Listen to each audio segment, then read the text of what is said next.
sabendo que uma das suas maiores inspirações, além do professor Clóvis de Barros, é Jesus Cristo. Eu queria entender como que essas referências impactaram no seu estilo de liderança, ou impactam, né? Legal. Isso é interessante porque eu vou falar um pouco do Clóvis, mas também falo, mas principalmente do Cristo. Cristo foi o maior líder que aconteceu na humanidade, né?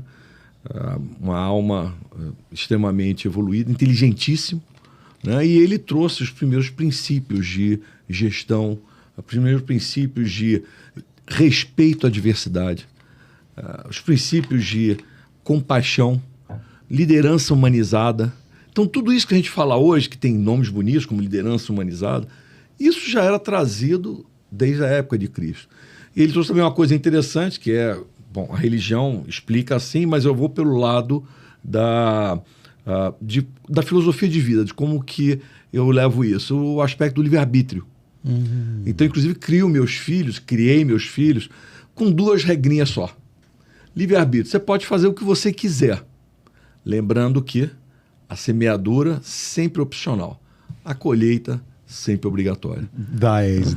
Então, eu acho que é mais ou menos por aí. E o Clóvis, ele é um professor fantástico. Eu tive a oportunidade de contratar na época de Logicali, sempre eu acompanhei, acompanho apresentações dele, sigo ele em podcast, no Inédita Pamonha, e ele é um professor fantástico.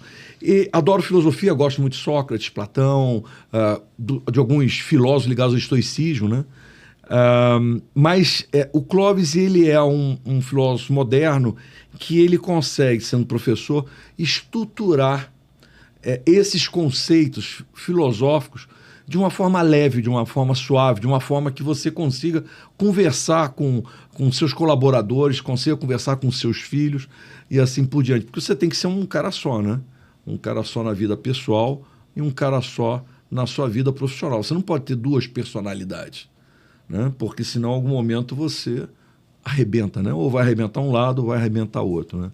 E o Clóvis, ele dá muito esse tipo de aterramento. Ele aterra, dá uma estruturação de uma forma leve, suave, fácil de todo mundo compreender. Então, eu gosto muito dele também. Que legal, hein, Genival? Quer dizer que a liderança aí pro Anderson complementar e depois o Genival bater pro gol,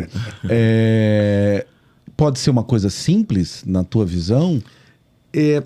Deveria, em teoria. Né? A gente não pode esquecer nunca uma coisa que é liderança e chefia, né? Porque são coisas diferentes. Né? A gente tem muito mais chefes do que líderes, na verdade, 20 milhões de vezes mais chefes do que líderes.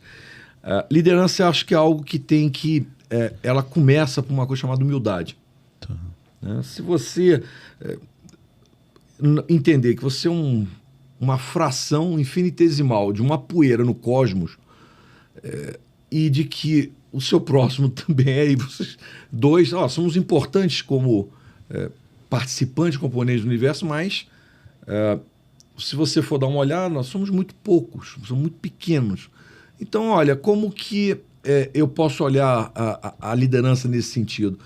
Eu tenho que saber respeitar meu próximo, né? Então, eu já tinha conversado sobre isso, né? Então, humildade é uma coisa que é importante. E humildade talvez seja um dos desafios da humanidade também. Porque hoje o ego, egoísmo, aquela parte toda de vaidades, orgulhos, eles extrapolam um pouco. Você vai para uma empresa, né? O ego é uma coisa muito contundente. Em qualquer lugar que você veja, você precisa estar sempre tendo idolatrias, assim por diante.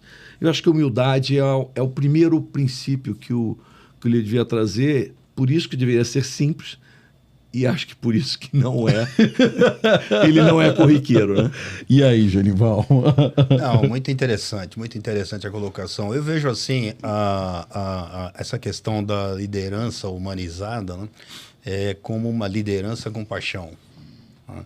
Que eu acho que falta muita paixão nas lideranças que a gente tem contato. Né? Eu diria que chefia, ele lidera em cima de parâmetros, ele não se envolve. Né? E o líder, Não, ele resolve, ele se envolve, ele tem paixão, né? Então é assim que eu vejo.